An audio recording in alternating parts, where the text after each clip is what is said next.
আপনি কি এখনো পিরিয়ডসের সময় চুপচাপ সব কষ্ট সহ্য করেন? পেট ব্যথা, অস্বস্তি, মুড সুইং আর তার সাথে লজ্জা? কিন্তু একটা প্রশ্ন, এই কষ্টগুলো কি সত্যিই স্বাভাবিক? নাকি আমরা ভুলভাবে নিজের শরীরের যত্ন নিচ্ছি?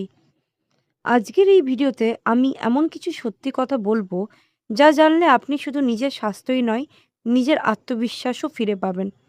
আর হ্যাঁ, ভিডিওর শেষের টিপসটা মিস করলে আপনি হয়তো এমন একটা ভুল চালিয়ে যাবেন যা আপনার শরীরের জন্য বিপজ্জনক হতে পারে। তাহলে চলুন প্রথম পয়েন্টে আসি। ফার্স্ট পয়েন্ট, পিরিয়ড নিয়ে লজ্জা, যেটি হলো সবচেয়ে বড় সমস্যা। সমস্যাটি যা হয়, আমাদের সমাজে মাসিক মানেই লজ্জা, গোপন বিষয়।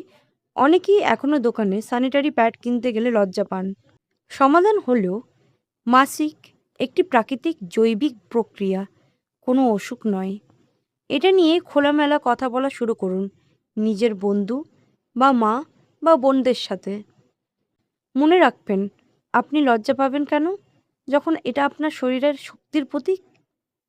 কিন্তু শুধু মানসিকতা বদলালেই হবে না, পরিষ্কার পরিচ্ছন্নতা না মানলে বড় সমস্যা হতে পারে। সেকেন্ড পয়েন্ট, সঠিক হাইজিন না মানলে কি হয়? সমস্যাটি যা হয়, অনেকেই 6 থেকে 8 ঘন্টা এক প্যাডই ব্যবহার করেন, ভেজা কাপড় ব্যবহার করেন, কিন্তু ঠিক মতন শুকান না। এর ফলে হতে পারে ইনফেকশন, চুলকানি, এমনকি গুরুতর প্রজনন সমস্যা। আপনি কি জানেন, এই ছোট্ট ভুলগুলো ভবিষ্যতে আপনার মা হওয়ার স্বপ্নকেও প্রভাবিত করতে পারে?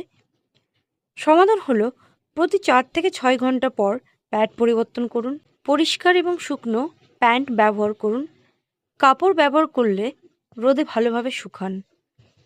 কিন্তু প্রশ্ন হলো, প্যাড ছাড়া কি আর কোনো ভালো অপশন আছে? থার্ড পয়েন্ট, স্যানিটারি প্রোডাক্ট কোনটা আপনার জন্য সেরা? সমস্যাটি যা হয়, সবাই শুধু প্যাড ব্যবহার করে, কিন্তু অনেকের তাতে র্যাশ হয়, অস্বস্তি হয়। আপনি কি কখনো ভেবেছেন আর কোনো ভালো অপশন আছে? হ্যাঁ, আছে।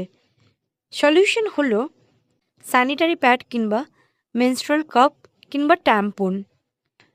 প্রত্যেকটারই সুবিধা ও অসুবিধা আছে। মেনস্ট্রুয়াল কাপ পরিবেশ বান্ধব এবং দীর্ঘ সময় ব্যবহার করা যায়। একবার অভ্যস্ত হয়ে গেলে আপনি বলবেন, এতদিন কেন এটা ব্যবহার করিনি। ঠিক প্রোডাক্ট বেছে নিলেই সব ঠিক হবে না, এখানে কিন্তু আবার খাওয়ারও অনেক বড় ভূমিকা রাখে। ফোর্থ পয়েন্ট, মাসিকের সময় খাদ্যাভ্যাস। অনেকে কি করে, এই সময়ে জাঙ্ক ফুড বেশি খান, ফলাফল বেশি ব্যথা এবং বেশি উইকনেস। সমাধান হলো এই সময়ে আয়রন রিচ খাবার, যেমন পালং শাক কিংবা ডাল, প্রচুর পরিমাণে জল পান করা, ফল ও সবজি খাওয়া। চকলেট খেতে ইচ্ছা করছে? হ্যাঁ, খেতে পারেন, কিন্তু পুরো বক্সটা একবারে একা শেষ করবেন না। সঠিক খাবার আপনার শরীরকে ভেতর থেকে শক্তিশালী করে। তবু অনেকেই বলেন, ব্যথা তো কমছেই না, তাহলে কি করবেন? ফিফথ পয়েন্ট, ব্যথা ও অস্বস্তি ম্যানেজমেন্ট। তীব্র পিরিয়ড পেইন অনেকে দৈনন্দিন জীবন ব্যাহত করতে পারে, কিন্তু সব ব্যথাই কিন্তু স্বাভাবিক নয়।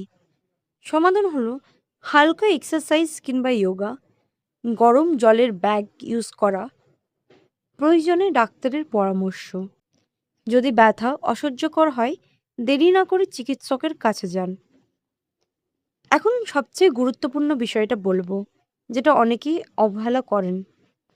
সিক্সথ পয়েন্ট, কখন ডাক্তারের কাছে যাবেন? অনিয়মিত পিরিয়ড, অতিরিক্ত রক্তপাত অনেকে এড়িয়ে যান, কিন্তু এটা হতে পারে বড় সমস্যার লক্ষণ, যেমন পিসিওএস বা হরমোনাল ইস্যু। কখন দেখাবেন ডক্টর? যখন 3 মাস ধরে পিরিয়ড না হলে, অতিরিক্ত ব্যথা বা রক্তপাত হলে, অস্বাভাবিক লক্ষণ দেখা দিলে। দেরি না করে চিকিৎসকের পরামর্শ নিন।